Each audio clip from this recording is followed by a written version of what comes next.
कि उंगलियां यूं ना सब पर उठाया करो, खर्च करने से पहले कमाया करो। जिंदगी क्या है खुद ही समझ जाओगे, बारिशों में पतंग उड़ाया करो। मित्रों, हम में से अधिकांश लोग हिडिंबा के बारे में इतना तो जानते हैं कि वह भीम की पत्नी और घटोत्कच की माता थी, लेकिन क्या आप जानते हैं कि हिडिंबा का पूरा जीवन कैसा था और उसने कैसे महाबली भीम के साथ संबंध स्थापित किए थे।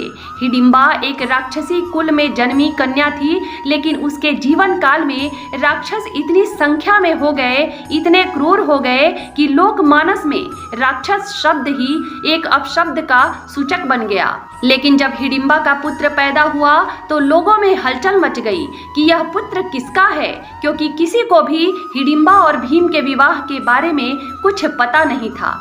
जब भीम और हिडिंबा का विवाह हुआ तो उसी रात भीम ने हिडिंबा के साथ शारीरिक संबंध स्थापित किया और अपने तेज को हिडिंबा के अंदर स्थापित कर दिया, जो कि आगे चलकर घटोत्कच नाम से जाना गया। मित्रों, एक बार की बात है जब हिडिंबा के यहाँ एक ज्योतिषाचार्य पहुँचे। उन्होंने हिडिंबा से कहा कि भविष्य में तुम्हारी कोख से एक पुत्र जन्म लेगा, लेकिन तुम्हारी राक्षस जाति होने के कारण तुम्हारा पुत्र भी राक्षस की भांति ही होगा। यह सुनकर हिडिंबा चौंक गई और उसने ज्योतिषाचार्य से पूछा कि इसका कोई उपाय बताइए। तब उन्होंने हिडिंबा से कहा, यदि तुम अभी से एक सुनसान जगह चली जाओ जहाँ कोई राक्षस ना हो तो तुम इस मुसीबत से बच जाओगी। तब हिडिंबा ने अकेले जंगल में रहने का फैसला किया और जंगल में अपना जीवन निर्वाह करने लगी। एक बार की बात है, उसके छोटे भाई ने हिडिंबा को आकर खबर दी कि 5 हट्टे कट्टे नौजवान एक बूढ़ी स्त्री के साथ इस वन में पधारे हैं। वे सभी मनुष्य हैं और बड़े समय बाद मनुष्य हमारे वन में आए हैं। मैं चाहता हूँ उन्हें एक एक करके खाऊं। हिडिंबा अपने भाई की बातें यूं तो नहीं मानती थी, लेकिन जब वह उस पर जोर देता है तो उसके पास उसकी बातों को मानने के अलावा कोई और चारा नहीं रहता। हिडिंबा उस स्थान की तरफ चल पड़ी जहाँ 5 पांडव अपनी माता के साथ ठहरे थे। उसने वहां जाकर देखा 5 पुरुष और 1 स्त्री वहां बैठे हुए हैं। 4 पुरुष और वृद्ध महिला तो सोई हुई है, लेकिन एक हट्टा कट्टा पुरुष उनकी रखवाली कर रहा है।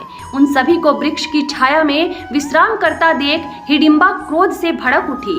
वह उन्हें जगाने के लिए तथा वहां से भगाने के लिए उनकी तरफ लपक पड़ी। उस समय वह भयंकर क्रोध से भरी हुई थी। जब वह उनकी तरफ चली, उसके और पांडवों के बीच अचानक एक शिला की भांति भीम आकर खड़े हो गए। भीम ने कठोरता से उसे पकड़ा और एक वृक्ष की ओर ढकेल दिया। हिडिंबा जब भीम की देह दृष्टि पर नजर डाली तो वह मंत्र मुग्ध हो गई। भीम हालांकि कठोर स्थिति में थे, उनकी आंखों से क्रोध की चिंगारियां फूट रही थी, लेकिन हिडिंबा पहली ही नजर में उनसे प्रेम कर बैठी। भीम हिडिंबा को पकड़कर एक तरफ ले गए ताकि उनके भाइयों और माता की नींद में खलल ना पड़े।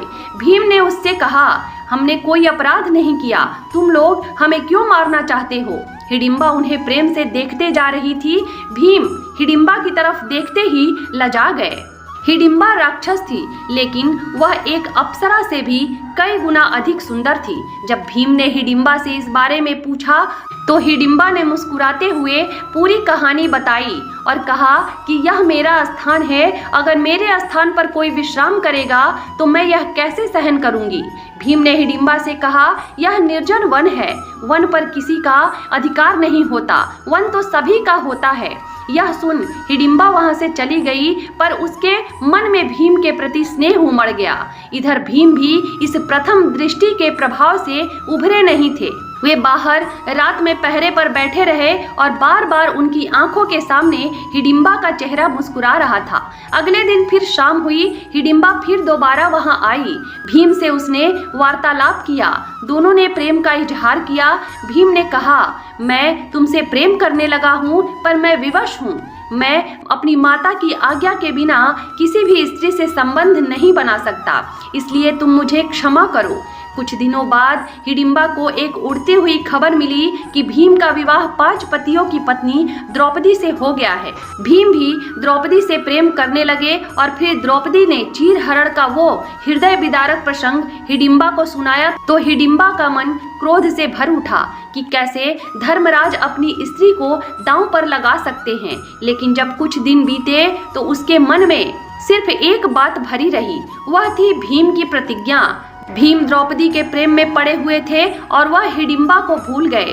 भीम का प्रेम उसको नहीं मिल पा रहा था, इसलिए हिडिंबा ने अपना पूरा जीवन अकेले निर्वाह करने का फैसला किया।